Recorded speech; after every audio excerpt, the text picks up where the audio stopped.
Okay, here is the porch looking out.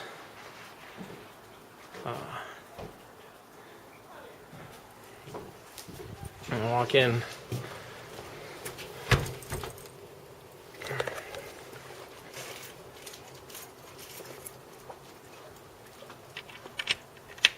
To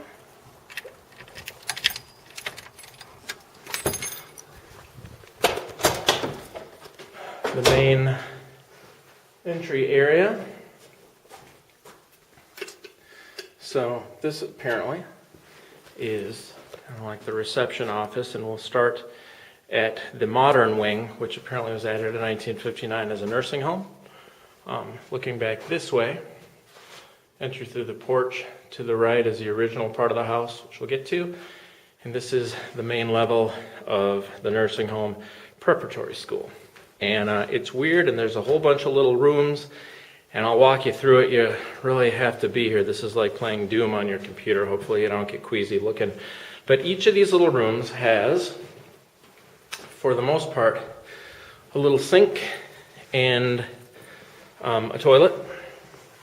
And these evidently were the rooms that the patients stayed in.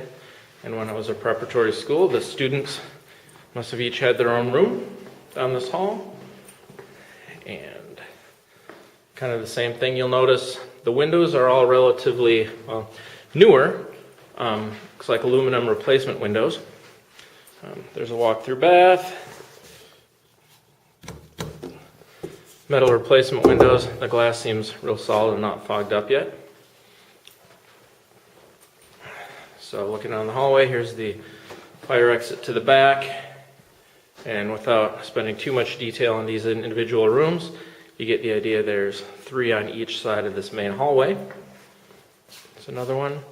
Haven't investigated this yet, but while we got a good view of it, this also comes with the carriage house.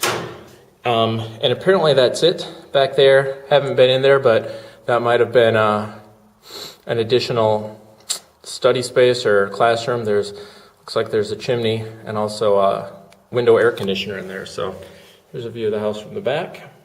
A couple little gables and peaks.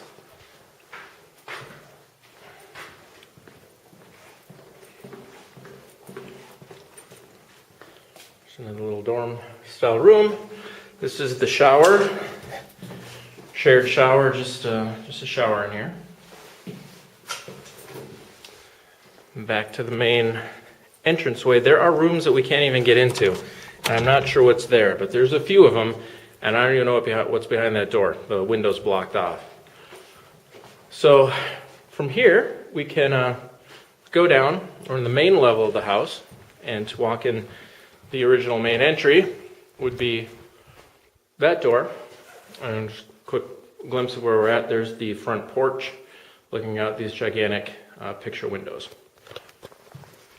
Well, this way will get us in to the basement of the addition. So we're going underneath where we just were, and this must have been the group areas or the recreation rooms or the study rooms, or not classrooms, because we'll get to those, I think, upstairs.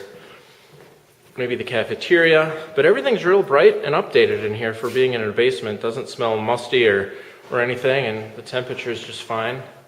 So as you go through here, there's the first room, the second room we just walked through, and then this one at the end. Got trash, I don't know, I think.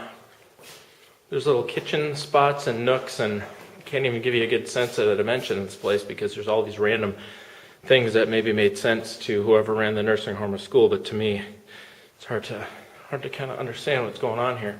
But there's doors going back through here. Still in the basement of the modern section. Little closets you can't see. Oh, here we go.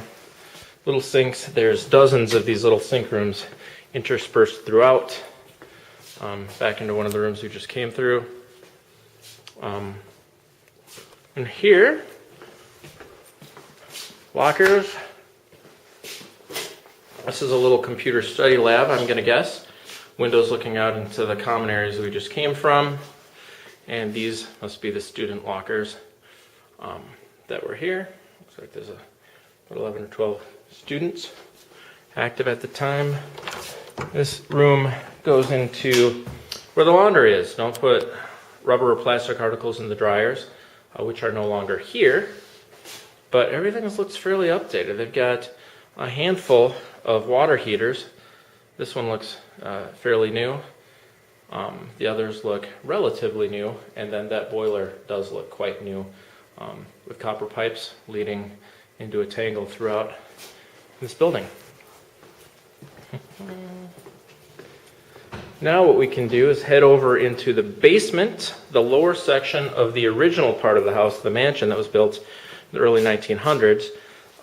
Again, there's little nooks and whatnot that I'll show you to get a sense of what's going on, but you go into these rooms, and if you can even find the light switch, there we go. It's a little, this was apparently a dark room. There's electrical boxes sprinkled throughout, but it is updated electrical circuit breakers. Look to be in decent condition. The notes on the wall indicate that this was once used as a dark room, or a workshop, or I don't know. Just a little storage area with, looks like this is wired for computer stuff or something. Sorry, you can't see that. Continuing back into the hallway of the old part of the house. This is a stock room, no students allowed, but I think we found a switch. So, I mean, just tons of crazy storage in this place. I'm not even sure if this boiler is still functioning, but I'm assuming that that's either a furnace or a boiler under that thing. I guess it's got maybe even forced air, I don't know. Down through the hallway here, more electrical breakers. This looks like there's a fuse box here.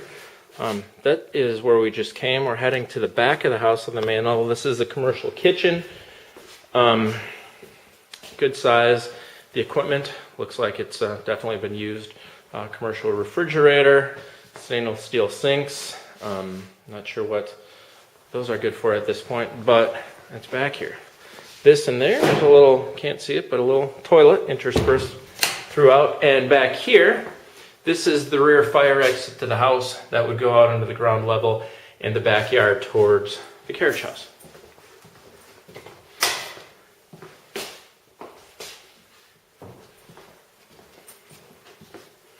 Heading back into the hallway of the downstairs of the old part of the house.